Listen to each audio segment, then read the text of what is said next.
144 বছর পর মহাকুম্ভের আসর বসেছে উত্তরপ্রদেশের প্রয়াগরাজে। ঠিক তেমনই 700 বছরের পুরাতন বাংলার কুম্ভতেও উপচে পড়া মানুষের ভিড়। মাঘ সংক্রান্তিতে হুগলির ত্রিবেণী কার্যত জনসমুদ্রে পরিণত হয়েছিল। কয়েক লক্ষ মানুষ পুণ্য স্নান করতে এসেছিলেন ত্রিবেণীর মুক্ত বেণীতে। সাধু সন্ধ থেকে পুণ্যার্থীরা সকলেই অংশ নিয়েছিল কুম্ভের পুণ্য স্নানের। তবে দীর্ঘদিন যাবৎ ত্রিবেণীর গঙ্গার ঘাটগুলি সংস্করণের একাধিক পদক্ষেপ নেওয়া হয়েছিল। জোয়ারের সময় গঙ্গায় স্নান করতে নামতে অসুবিধা না হলেও ভাটার সময় কিছুটা সমস্যায় পড়েছিলেন স্নান করতে আসা পুণ্যার্থীরা। এরকমই এক পুণ্যার্থী, তিনি এসেছিলেন টাটানগর থেকে। সপ্তর্ষি ঘাটে স্নান করতে গিয়ে নামার পথে একাধিকবার তিনি পড়ে যান, কখনো ভিড়ের চাপে, কখনো বা গঙ্গার ঘাট পিচ্ছিল থাকার কারণে এই ধরনের বিপদ ঘটেছে। গঙ্গার ঘাট সংস্কার হলে এমন বিপদটা ঘটতো না, এমনটা জানিয়েছেন ওই ব্যক্তি। কি বলছেন তিনি এ বিষয়ে শুনুন। এখানে এসে যা দেখলাম, এ তো কোমর ভাঙা অবস্থা। আমার অবস্থা দেখুন স্যার, 6 বার পড়লাম এখানে, আর পুরো স্লিপ করে একদম নিচে পর্যন্ত পড়েছি আমি। আমাদের কি অবস্থা, বৃদ্ধ বৃদ্ধ লোকজনরা কি অবস্থা। এখানে কি এমপি নেই? রচনা ব্যানার্জি তো আমাদের এখানকার এমপি। উনার এসে এবং আমাদের মুখ্যমন্ত্রী শ্রীমতী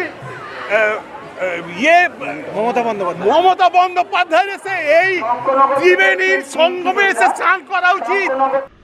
এদিন ত্রিবেণীর গঙ্গার ঘাটে আসেন স্বয়ং রচনা বন্দ্যোপাধ্যায় এবং গঙ্গার ঘাটগুলির অবস্থা যে আরও ভালো করতে হবে তা নিজেই স্বীকার করেছেন স্বয়ং হুগলির সাংসদ রচনা ব্যানার্জি। গঙ্গার ঘাট সংস্কার, এলাকার উন্নয়নের জন্য প্রথম থেকেই তিনি আওয়াজ তুলেছেন। তার লেখা চিঠিতে সাড়া দিয়ে কেন্দ্র থেকে বিশেষ দল এসেছিল পরিদর্শন করার জন্য। যেহেতু গঙ্গার ঘাটগুলির সংস্কার এটি পুরোটাই কেন্দ্র সরকারের অধীনস্থ পোর্ট ট্রাস্টের আওতাধীন, তাই কেন্দ্রের হস্তক্ষেপ ছাড়া এগুলিকে ঠিক করা সম্ভব হচ্ছে না। রচনা বন্দ্যোপাধ্যায় তিনি আরও জানান যে বারবারই তিনি লড়াই করেছেন সমস্ত জায়গাগুলিকে ঠিক করার জন্য। এখনো পর্যন্ত তিনি মানুষের জন্য আওয়াজ তুলে যাচ্ছেন। দুর্দান্ত ব্যাপার, এখানেও দুর্দান্ত ব্যাপার। প্রয়াগরাজের সঙ্গে কি ডিফারেন্সটা কি দেখলেন? প্রয়াগরাজ এখন সারা ভারতবর্ষের মানুষ সেখানে গিয়ে উপস্থিত হয়েছে, বিদেশ থেকে মানুষ এসে উপস্থিত হয়েছে। আমাদের জেলার মানুষের যে এত ভালোবাসা, ঠাকুরের প্রতি ভক্তি এবং এই কুম্ভস্থানের জন্য তারা যে এত আগ্রহী, এইটা থেকে সব থেকে ভালো লাগছে। এবং এত সুন্দরভাবে আয়োজন করা হয়েছে, সুন্দরভাবে রাস্তা তৈরি করা হয়েছে, মানুষদের জন্য জামা কাপড় চেঞ্জ করার জায়গা করা হয়েছে এবং সব মানুষ সুন্দরভাবে রয়েছে। প্রত্যেকটি মানুষকে জল দেওয়া হচ্ছে, ব্যবস্থাপনা অসাধারণ। প্রশাসনিক ব্যবস্থা, পুরসভা, বিধায়ক নিজে যে কিছু কাজ এখনো করতে হবে, ঘাটগুলোকে সংস্করণ নিশ্চয়ই হওয়া দরকার এবং সেই নিয়ে লড়াই তো চলছে।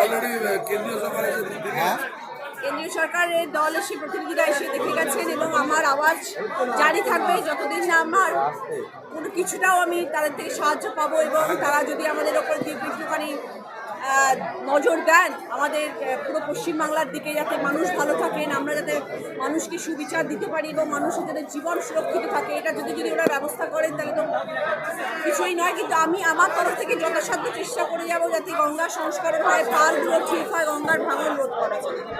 ত্রিবেণীর গঙ্গার ঘাট সংস্কার হলে আরও বেশি সংখ্যক পুণ্যার্থীরা এখানে আসতে পারবেন এবং আরও বেশি জনসমাগম হবে, এমনটাই মনে করছেন সেখানকার মানুষজন। হুগলি থেকে রাহি হালদার, লোকাল 18 বাংলা।